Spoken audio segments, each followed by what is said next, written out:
So as we analyse the shoulder region and we look at the articulations that take place there, we've got three types of articulation. So is it immovable, slightly movable or freely movable?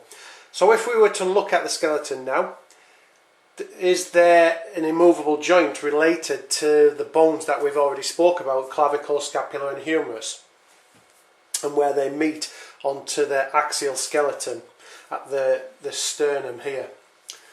So there is no fix, because we know there's movement. If I was to elevate my shoulder up and down, move it backwards and forwards, I can feel movement taking place at where it meets the sternum. I can feel movement happening at the shoulder itself as well.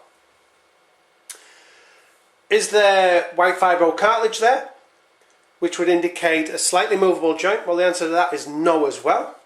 So therefore it has to be a freely movable joint, a synovial or hyaline cartilage joint, whatever you wish to call it. So where the clavicle meets the sternum, that's what we call the sternoclavicular joint, and that's a glide and sliding joint.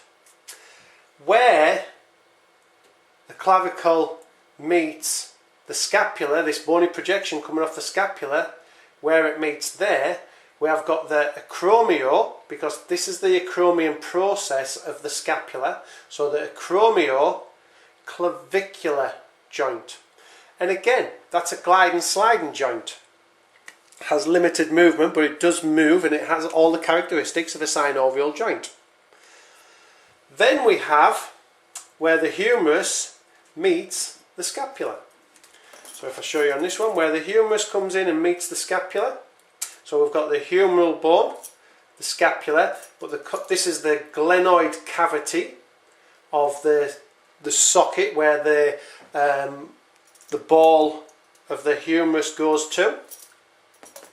So that's your glenoid cavity, and they call this the glenohumeral joint. Glenohumeral joint, and it's a synovial joint, and it's a ball and socket joint.